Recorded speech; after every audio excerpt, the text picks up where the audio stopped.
All right, happy Wednesday night, everybody. This morning we watched episode 6 of Andor. Things picked up, thank God. But the episode, it gave me like the shivers. It aroused my PTSD. It triggered me. Let me explain. So episode 6 is called The Eye. And in Andor, it refers to a beautiful celestial spectacle, a beautiful meteor shower, and it was great. Last week's Rings of Power episode was also called The Eye, episode 7, and it referred to a different spectacle. We got an up-close and personal look inside the eye of Lady Galadriel the Barbarian. Yeah, and it wasn't pretty. A little bit of housekeeping before we begin. I've listened to the comments, and I'm not convinced you guys want Han Zorro back. So in this video, Han Zorro is not going to tell you about episode 6 of Andor. Sorry, not this week. But he is going to dance.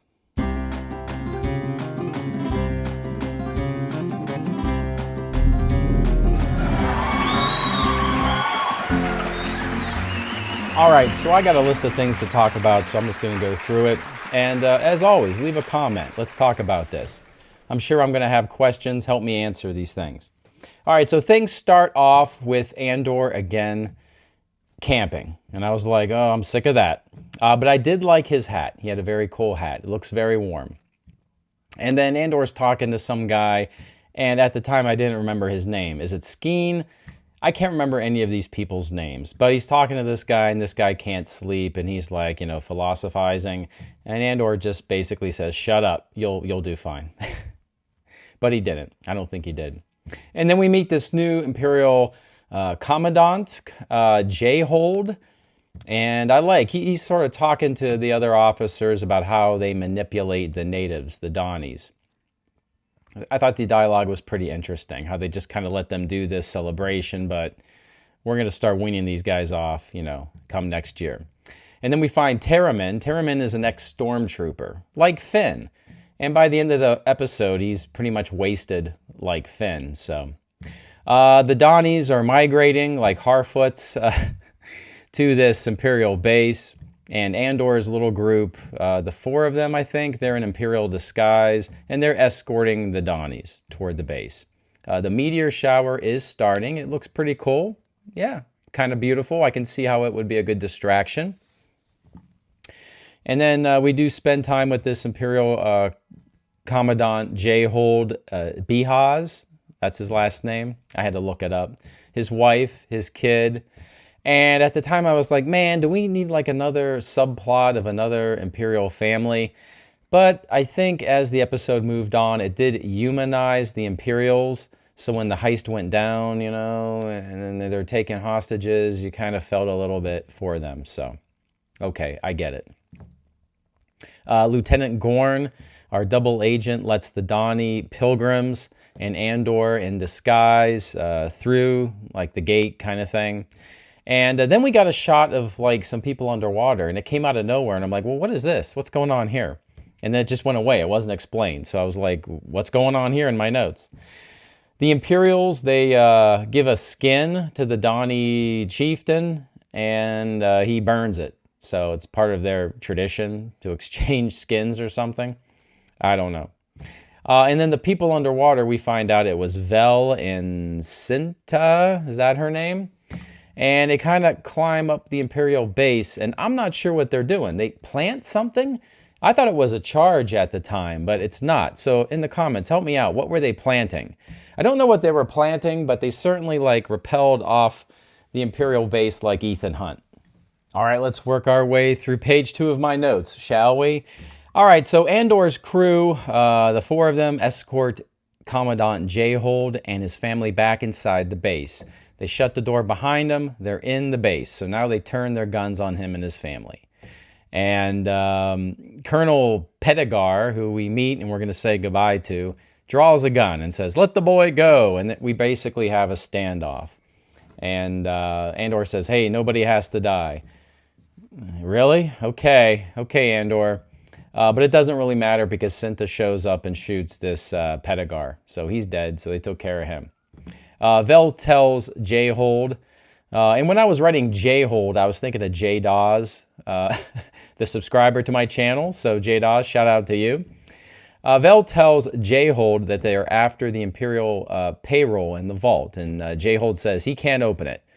Kind of, I think he's lying because they do open it. And J-Hold's wife says, just do what they want. And Andor and company take him down the elevator into the vault area.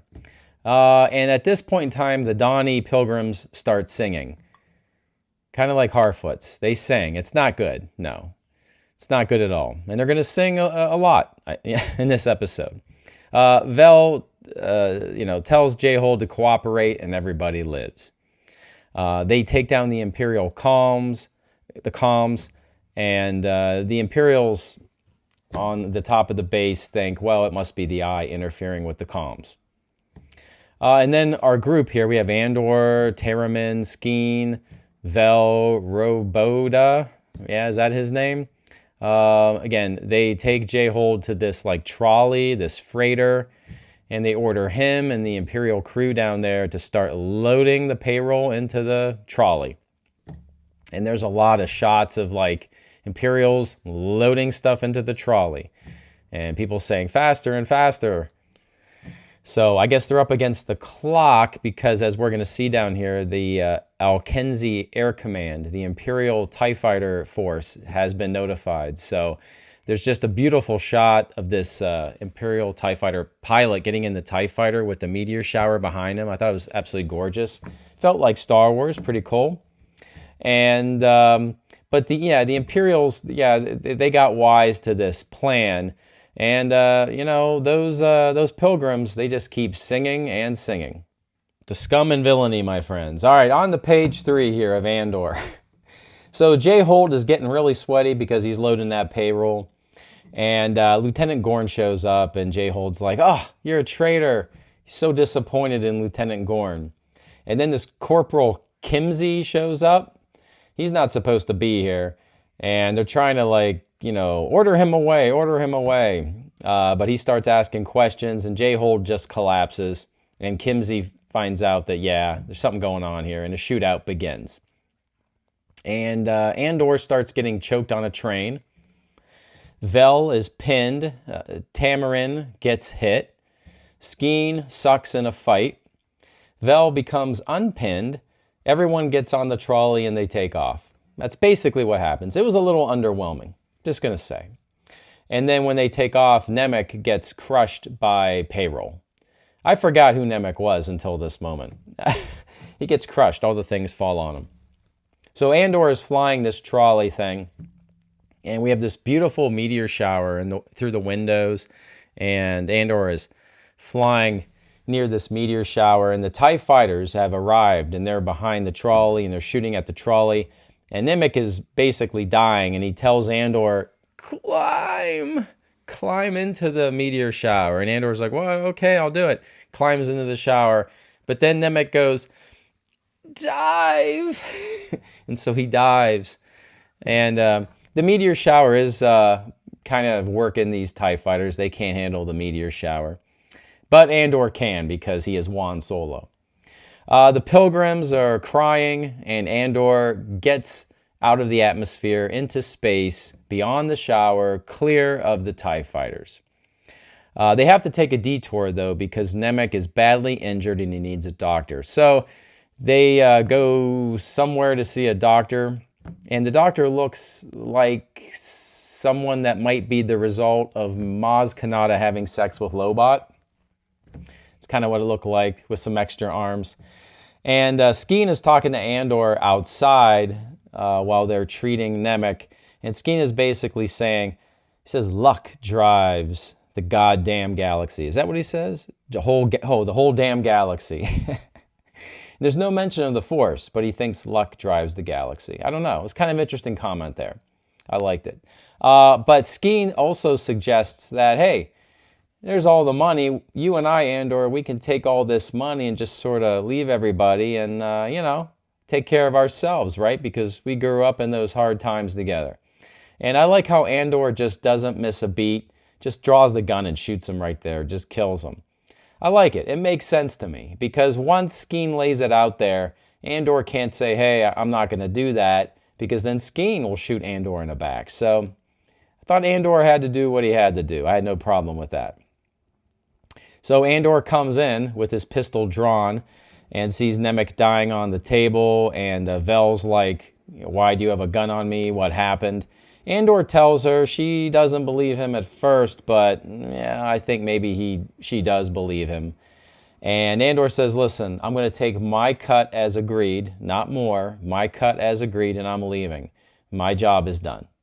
All right, so Andor gives Vel the crystal, says, hey, give this back to our friend, meaning Luthen.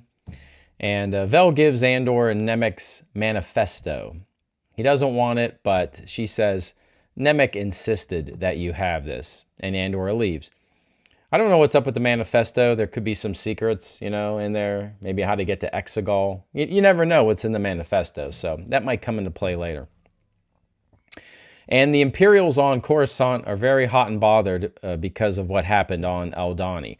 And I'm looking at my notes. Is the planet called Aldhani, and then the Pilgrims are called the Dani?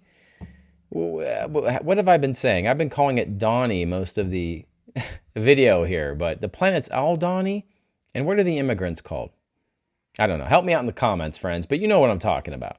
So the Imperials are hot and bothered.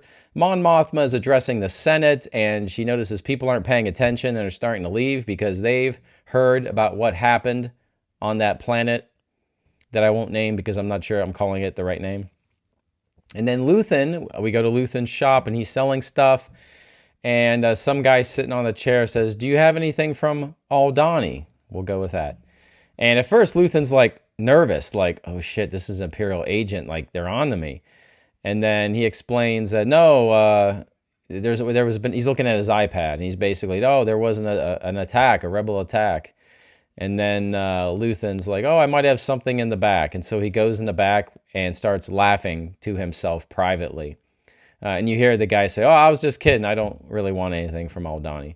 But Luthen is very, very happy and enjoying the first strike accomplished by these new rebels. So, all right, what did I think about this episode? The heist happened. I mean, it was okay. I mean, it's not Reservoir Dogs or anything. It was okay.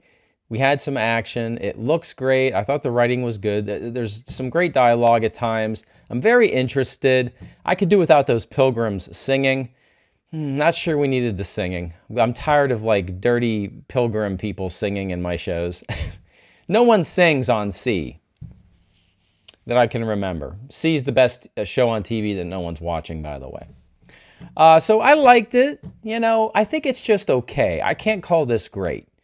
It's nicely done, and I know they care, which is more than you can say about Obi-Wan and the Boba Fett. So, I want to see where Andor goes from here. I'm still interested in Luthen's story and Mon Mothma's story. What happened to that? Is it Bixen? What happened to like Andor's girlfriend? We got to get her back into this. I forget her name, but you know who I'm talking about. So I'm interested. I think it's okay. The jury's still out. We're halfway there. I think they could have like compressed a lot of these episodes. You could have boiled this down. What was this? Episode 6? I think 4 would have cut it. I don't know if we needed 6 episodes, but I still like it. All right, everybody.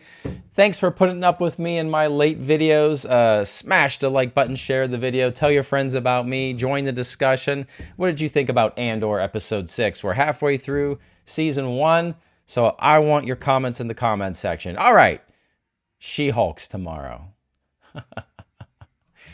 Yeah, that's going to be good. All right, everybody, have a great day, a great week. I will see you very soon. And as always, I will see you on the new.